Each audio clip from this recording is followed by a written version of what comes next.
సంఘం ఆధ్వర్యంలో కడప నగరంలో రౌండ్ టేబుల్ కాన్ఫరెన్స్ని ఏర్పాటు చేయడం జరిగింది. ఈరోజు పట్టిసీమ ప్రాజెక్ట్ మీద వివిధ పార్టీలకు సంబంధించిన నాయకులు కూడా, రైతు సంఘాల నాయకులు, ప్రజా సంఘాల నాయకులందరూ కూడా ఈ రౌండ్ టేబుల్ కాన్ఫరెన్స్లో పాల్గొనడం జరిగింది.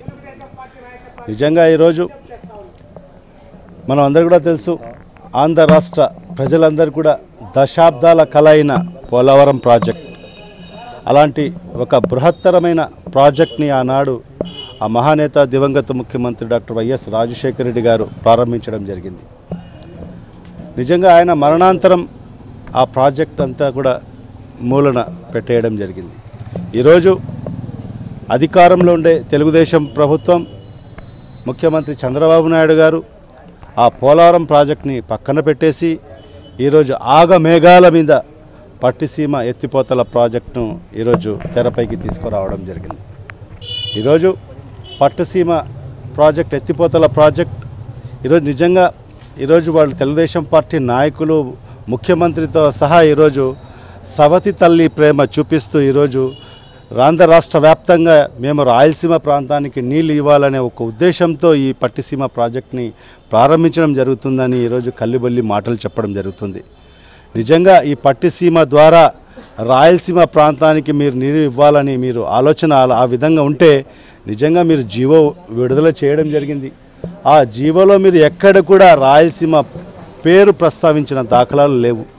అసలు మీరు ఈ రాయలసీమ ప్రాంతానికి ఎన్ని నీళ్లు ఇస్తున్నారని కూడా తెలియపరిచే జీవోలో ఎక్కడ కూడా పొందుపరచలేదు.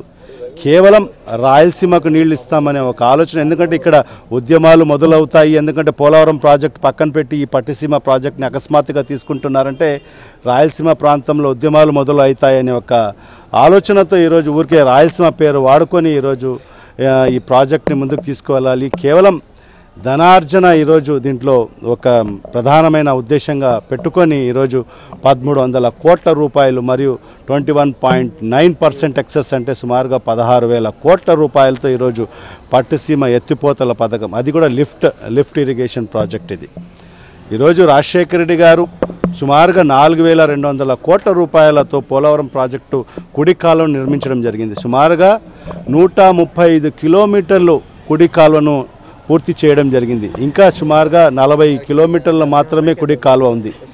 ఆ 40 కిలోమీటర్లో ఈ కుడి కాలువ పూర్తి చేయకుండా వీళ్ళు ఈరోజు పట్టిసీమ నుంచి లిఫ్ట్ చేస్తారంట. నీళ్లు లిఫ్ట్ చేసి సుమారుగా 80 టీఎంసీల నీళ్లు లిఫ్ట్ చేసి అక్కడి మన కృష్ణా బ్యారేజ్ కాడికి తీసుకువెళ్తారంట. ఏ విధంగా తీసుకొస్తారు? కుడి కాలువ ద్వారా అంటున్నారు. కుడి కాలువ ఇంకా 40 కిలోమీటర్ల కుడి కాలువ పనిచేసే ఇంకా బ్యాలెన్స్ పనులు ఉన్నాయి. అది కేవలం 1 సంవత్సరం కాలంలో పూర్తి చేస్తామని ఈరోజు ప్రజలను నమ్మేటట్టుగా ఈరోజు వాళ్ళందరూ కూడా మాట్లాడుతున్నారు. నిజంగా చంద్రబాబు నాయుడు గురించి అందరికీ తెలుసు, రాష్ట్ర ప్రజలకు అందరికీ కూడా. ఈరోజు ఎన్నికల వాగ్దానాల్లో ఎన్ని హామీలు ఇచ్చారో ఈరోజు అధికారంలోకి వచ్చిన తర్వాత, ముఖ్యమంత్రి స్థానంలో కూర్చున్న తర్వాత ఆ హామీలన్నీ కూడా ఏమయ్యాయో ప్రజలకు అందరికీ కూడా తెలుసు. నిజంగా ఇప్పుడు కూడా ప్రజలు నమ్మే పరిస్థితులు లేరు. ఈరోజు కేవలం మేమందరం కూడా ఈరోజు రాయలసీమ ప్రాంతానికి సంబంధించిన తెలుగుదేశం పార్టీ నాయకులు కూడా వాళ్లకు పట్టిసీమ అంటే ఏంటి, పోలవరం అంటే ఏంటి, ఇవన్నీ కూడా తెలియకుండా ఈరోజు ఏదో చంద్రబాబు నాయుడు అక్కడ మాట్లాడుతున్నారు, అక్కడ తెలుగుదేశం పార్టీ నాయకులు మాట్లాడుతున్నారు, మేము కూడా మాట్లాడితే బాగుండదని ఈరోజు ఇక్కడ కేవలం జగన్మోహన్ రెడ్డి గారి మీద బురద చల్లే కార్యక్రమాన్ని ఈరోజు పూనుకోవడం జరిగింది. ఈరోజు రాయలసీమకు నీళ్లు ఇస్తూ ఉంటే జగన్మోహన్ రెడ్డి గారు అడ్డుకుంటున్నారని ఈరోజు మాట్లాడడం జరుగుతుంది. నిజంగా ఎంత హాస్యాస్పదంగా ఉందంటే ఈరోజు మనం పట్టిసీమకు మన నాయకుడు జగన్మోహన్ రెడ్డి గారి ఆధ్వర్యంలో ఎమ్మెల్యేలు, ఎమ్మెల్సీలు, ఎంపీలు అందరూ కూడా పర్యటించడం జరిగింది. అక్కడ సంబంధించిన ఉభయ గోదావరి జిల్లా ప్రజలు కూడా ఈరోజు చాలా నిరుత్సాహంగా ఉన్నారు. ఎందుకంటే అక్కడ ఏదో ధవళేశ్వరం బ్యారేజ్ ఆనాడు సర్ ఆర్థర్ కాటన్ గారు నిర్మించడం జరిగింది. ఆ రోజు అక్కడ డ్రాయింగ్ కెపాసిటీ ఒక లెవెల్ అనేది ఉంటుంది. దానికి 15 మీటర్ల వరకు నీళ్లు ఉంటేనే దాని తర్వాతనే ఉభయ గోదావరి జిల్లాలకు సాగునీరు కోసం నీళ్ళు అందించే అవకాశాలు ఉంటాయి. కానీ ఈరోజు పట్టిసీమ అని ధవళేశ్వరం బ్యారేజ్ పక్కనే పట్టిసీమ ప్రాజెక్టును ప్రారంభించి అక్కడ ఫుట్బాల్ లెవెల్ వచ్చేసి 11 మీటర్లకే పెట్టడం జరుగుతుంది. అంటే అక్కడ జిల్లా ప్రజలు కూడా చాలా బాధపడుతున్నారు. 1600 కోట్ల రూపాయలు ఖర్చు పెట్టడం కార్యక్రమాన్ని ఈరోజు పూనుకోవడం జరిగింది. ఇది చాలా దారుణమైన చర్య.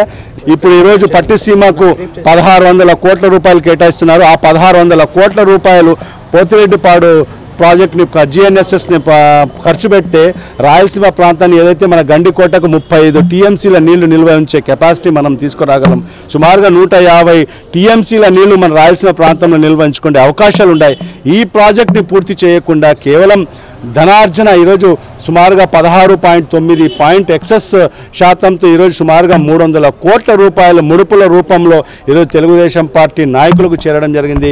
నారా చంద్రబాబు నాయుడు గారికి 300 కోట్ల రూపాయల కోసమే ఈరోజు పట్టిసీమను ఒక ఆగమేఘాల మీద ఈ ప్రాజెక్టుని ముందుకు తీసుకువెళ్ళి ప్రజలను ఏదో ఒక రకంగా మభ్యపెట్టి ఈ పనులు ప్రారంభించాలి.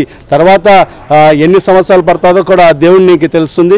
ఖచ్చితంగా మేము దీన్ని తీవ్రంగా ఖండిస్తున్నాము. మీరు రాయలసీమ ప్రాంతానికి మీరు నిరివ్వాలంటే ఖచ్చితంగా ఈ GNSS మరియు HNSS ప్రాజెక్ట్ ఏదైతే ఇన్కంప్లీట్గా ఉన్నాయో ఆ ప్రాజెక్ట్ని ముందు మీరు నిధులు కేటాయించి ఆ ప్రాజెక్ట్ను పూర్తి చేస్తే మీరు రాయలసీమ వాసుల మేలు కోరే వాళ్ళు అవుతారు.